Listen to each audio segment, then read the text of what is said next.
Students, कैसे हो आप सब। उम्मीद करता हूँ आप और आपकी जो स्टडी है वो बहुत अच्छी चल रही है। आज की वीडियो में हम 8.1 के क्वेश्चन नंबर 10th को डिस्कस करने वाले हैं। ये बहुत ही इंपॉर्टेंट क्वेश्चन है। इसके पहले जितने भी क्वेश्चंस हैं, एग्जाम्पल्स हैं, सबसे इंपॉर्टेंट इसका बेसिक, वो सब कुछ हम लास्ट वीडियोस में डिस्कस कर चुके हैं और इसका बेसिक बहुत इंपॉर्टेंट है। वो आप अगर आप बेसिक क्लियर रखोगे तो ये क्वेश्चन आपके लिए कुछ भी मुश्किल नहीं है। और इन सभी वीडियोस का लिंक आपको नीचे डिस्क्रिप्शन बॉक्स में मिल जाएगा। तो ये जो क्वेश्चन है ये डायरेक्टली आप कंपेयर कर सकते हो। देखो, अगर आपने मेरे से एग्जांपल्स पढ़ी है ना तो आपको पता है ये एग्जांपल बिल्कुल फिफ्थ के जैसा है। थोड़े बहुत चेंजेस हैं, अदरवाइज ये बिल्कुल फिफ्थ एग्जांपल के जैसा है।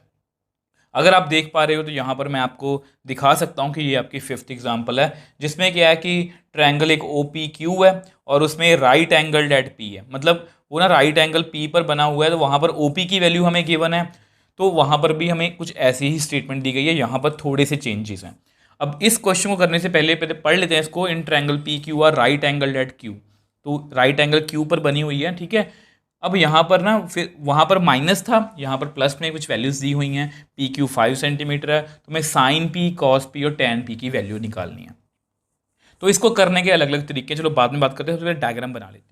अब देखो, ये आपकी राइट एंगल ट्रायंगल है क्यू पर, ठीक है। अब आपको पता है यहाँ पर पी और आर हमें लिखना है, तो क्योंकि यहाँ पर सब कुछ पी में है तो मैं यहाँ पर ना पी लिख देता हूँ, ठीक है। क्योंकि पी के सामने क्या होता है, परपेंडिकुलर, तो इसको ऐसे पढ़ेंगे ट्रायंगल पी क्यू आर, ठीक है। अब आपको पता है कि ये क्या होगा, पी के सामने परपेंडिकुलर, ये हम हमेशा लिखते हैं। ये आपका हाइपोटेन्यूज है और ये आपका बेस है, ठीक है। अब देखो, अब यहाँ पर नई चीज़ क्या है, सबसे पहले ना पाइथागोरस थ्योरम लिखते हैं, क्योंकि हमें वैल्यू फाइंड करनी है। नॉर्मली क्या होता है कि पी क्यू, जैसे ना पी क्यू हमें यहाँ पर दिया हुआ है 5 सेंटीमीटर। अब नॉर्मली यहाँ पर ये वाली वैल्यू भी गिवन होती है या ये वाली, तो हम एक वैल्यू निकाल लेते हैं, हमारा काम बन जाता है। बट यहाँ पर सिर्फ एक ही वैल्यू दी गई है, ये कुछ अटपटी सी चीज दी है, ठीक है। तो अगर आपने एग्जाम्पल फिफ्थ की है, देखो इसको ना बाय पाइथागोरस थ्योरम पे मैं लिख देता हूँ, बाय पाइथागोरस थ्योरम। तो इसको ना करवाने के अलग अलग तरीके हैं। तो मैंने जो एग्जाम्पल फिफ्थ में मेथड फॉलो किया था, मैं यहाँ पर वही करने वाला हूँ। तो हाइपोटेन्यूज का square is equal to perpendicular square plus base का स्क्वायर, ठीक है। अब आपको पता है कि आपका हाइपोटेन्यूज कौन सा है, पी आर, और पी मतलब परपेंडिकुलर कौन है, क्यू आर, बेस कौन है, पी क्यू, ठीक है। अब हमें वैल्यूज़ तो कुछ पता नहीं है, पी क्यू की वैल्यू पता है। यहाँ पर लिखते हैं वही नो, इसको नंबर 1 मान लो। वही नो हमें क्या गिवन है, P R plus Q R is equal to 25 centimetre. तो आप ऐसा करो, पी आर की वैल्यू निकाल लो 25 माइनस क्यू आर। तो इसको ना हम 1 में फिल कर लेते हैं। एग्जाम्पल फिफ्थ में भी हमने सेम किया था, ठीक है। तो पी आर की वैल्यू कितनी आएगी, 25 माइनस क्यू आर, उसका स्क्वायर है, फिर क्यू आर का होल स्क्वायर है। अब पी क्यू की वैल्यू मुझे पहले से पता है, ये 5 है, ठीक है। अब यहाँ पर हम एक फॉर्मूला लगा देते हैं। आपको पता है ए माइनस बी का स्क्वायर कितना होता है, A square plus B square minus 2ab, ठीक। तो which implies 25 minus Q R का स्क्वायर कितना होगा, 25 का स्क्वायर प्लस क्यू आर का स्क्वायर माइनस 2ab, ठीक है। अब यहाँ पर वैल्यू फिल कर लेते हैं। 25 का स्क्वायर होगा 625, क्यू आर का whole square 2 into 25 50 Q R is equal to Q R का होल स्क्वायर प्लस 25। अब ये क्यू आर आपस में कैंसिल आउट हो गए, ठीक है, स्क्वायर है।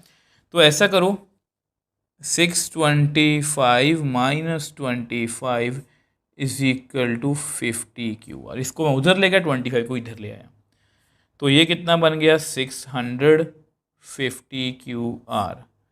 तो विच एम्प्लाइज, इसको ऐसे लिख लो, 50 Q R is equal to 600। तो क्यू आर कितना आ गया, 600 बाय 50। अब ये भी कट हो गया, तो यहाँ पर आ गया 12।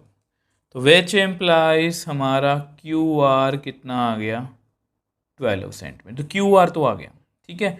क्यू आर हमारा आ गया। अब उसके बाद पी आर हम निकाल लेते हैं, वही नो पी आर कितना है 25 माइनस क्यू आर, तो पी आर कितना आ गया 25 माइनस 12 तो 13, तो पी आर भी हमने निकाल लिया 13 सेंटीमीटर। लो जी आपकी ट्रायंगल पूरी हो गई है। ठीक है, तो ऐसा करते हैं उसको नेक्स्ट पेज पे हम डिस्कस कर लेते हैं। अब देखो सारा काम तो हमने कर ही लिया है। अब उन्होंने क्या पूछा है, उन्होंने पूछा है साइन पी। ठीक है, तो साइन पी पूछा ना, यस। तो ये होता है परपेंडिकुलर अपॉन हाइपोटेन्यूज। परपेंडिकुलर आपका 12 है, हाइपोटेन्यूज कितना आपका 13, तो साइन पी हमारा आ गया 12/13। और क्या पूछा है, और उन्होंने पूछा है कॉस पी, वो होता है बेस अपॉन हाइपोटेन्यूज। बेस आपका कितना है 5 और हाइपोटेन्यूज कितना है 13, तो कॉस पी भी आपका आ गया। और हमें क्या पूछा है, यस tan पी। तो आप मेरे को एक बात बताना कि आपको ये मेथड कैसा लगा। मुझे नहीं पता आपको स्कूल में कैसे करवाया है, बट आप मेरे को ये बात बताना कि आपको ये मेथड कैसा लगा।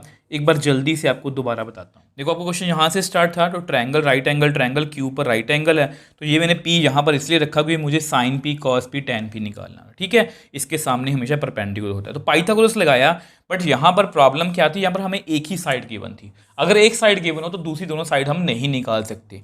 अब यहाँ पर ना हमें प्लस में कुछ दिया, आपको पेपर में माइनस में भी कुछ आ सकता है, तो मैंने यहाँ पर पी आर की वैल्यू निकाल ली, उसको यहाँ फिल किया, फॉर्मूला लगाया, तो ये क्यू आर के स्क्वायर कट गए, तो मेरे पास क्यू आर की। अब जैसे ही क्यू आर की वैल्यू आई तो मेरे पास थर्ड साइड की पी आर की वैल्यू भी आ गई। अब तीनों वैल्यूज निकलते ही sine P cos P tan P निकालना, इवन को सीकेंड कुछ भी निकालना मेरे लिए कुछ भी मुश्किल नहीं था। आई होप ये क्वेश्चन आपको अच्छे समझ में आया। ये question exam point of view से बहुत इंपॉर्टेंट है, एग्जाम्पल 5th और ये क्वेश्चन 10th, प्लीज़ लिख लो इसको, ये बहुत इंपॉर्टेंट है। अगर आपको फिर भी कोई डाउट है मुझे नीचे कमेंट बॉक्स में लिख सकते हो, मुझे इंस्टा डायलियम पर मैसेज भेज सकते हो, मैं हमेशा आपका रिप्लाई करता हूँ। अगर आपको वीडियो थोड़ी सी भी हेल्पफुल लगे तो वीडियो को ज़्यादा से ज़्यादा फ्रेंड्स के साथ क्लास में साथ शेयर कीजिए और इस चैनल को सब्सक्राइब कीजिए।